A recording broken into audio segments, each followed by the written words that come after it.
me get you some light. All right. I think it's good though.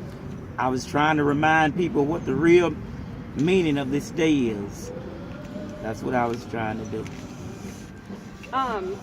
When I was listening to your sermon, you talked about how, sometimes you have to do some things that are kind of different and not. I've always done that. That's why I have a school named after me, a street. I'm the author of 7 books. I've been a pastor going on 35 years. I've been here over 18 years. I have 3 doctoral degrees, so I've always. Look at him on the mic. Him. Yeah, but so just talk about that. Just, you've made national news. What has the response been like for you? My aim was to raise awareness to what this day is all about. This day is about the death, burial, and resurrection of Jesus Christ. We were trying to remind people that it's not about an Easter bunny or an Easter basket. It is about the death, burial, and resurrection of Jesus Christ. We started out doing this as a play for the community. We wanted the community to see it. I had no idea that it was going to go viral.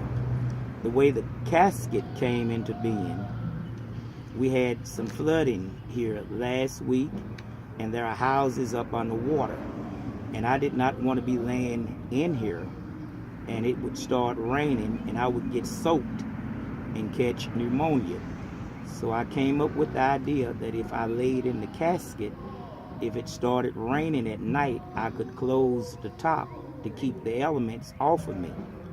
That is how the casket came into view. Because the weather was beautiful, 70, 73 degrees on Friday and Saturday, there was no need of the casket. And then the sad thing was people were talking more about a casket than they were about Jesus Christ. It was my aim to get people talking about Jesus Christ, not the casket.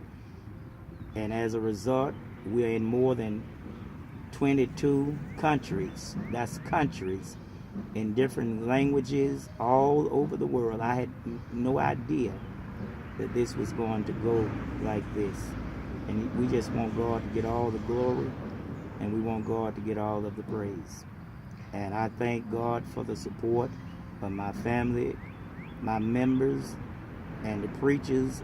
More than 50 or 60 pastors have come by and prayed and rallied around me. And for the ministers of my fellowship, I'm the presiding bishop of the International Bishops Conference and Ministers Fellowship, and they have really held me up.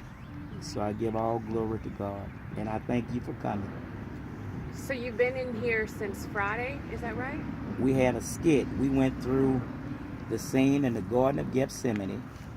We went through the crucifixion scene. They had us nailed to the cross. They had us on the cross, and then they took me down, and then they put me in at 3 o'clock because Jesus was put in the tomb at 3 o'clock on Friday. And it was my goal, it was my aim, it was my vision to stay in until 3 o'clock a.m. Sunday morning. This morning when they rolled away the stone, we had people everywhere out here taping, and it was awesome, man. It was just unbelievable. They were everywhere to see me come out. But I want to make it very, very clear. I'm not Jesus. I'm not trying to be Jesus. I was only trying to remind people of who Jesus is and what he did, that we would have a right to the tree of life. We want him to get all of the glory. So the focus is not on me, and I certainly don't want it to be on a casket. We want to remind everybody what the true meaning of this day is. It is the death, burial, and resurrection of Jesus Christ. This is what it's all about.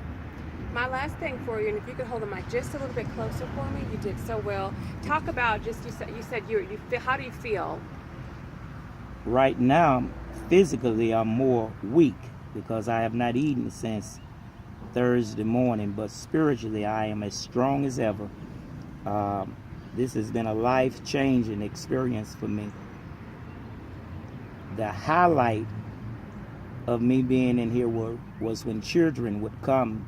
They had kids that would come around and they would sing to me. Choirs came here and they sung out here on our campus. We had churches. There was one man, he drove 14 hours. 14 hours he drove to come see this. We had people here from Jackson, Mississippi. One lady and her family, they were here from Kansas City, Missouri, Lafayette, Louisiana, Dallas, Texas, Houston. People came from everywhere. But that young man that drove 14 hours, I would never forget him. We just wanted God to get all the glory and all of the praise. And the sad thing was, when people started criticizing and talking about me, what they did not know was, because of them criticizing what I was trying to do, that's what made it go national, to the point where instead of the community seeing what has happened, the whole world now knows what have taken place. The whole world is aware that today is about the death, burial, and resurrection of Jesus Christ. And if the Lord said the same, or we're going to do the same thing on next year. And that's about all I want to say, because I'm hurting. And thank you so very much.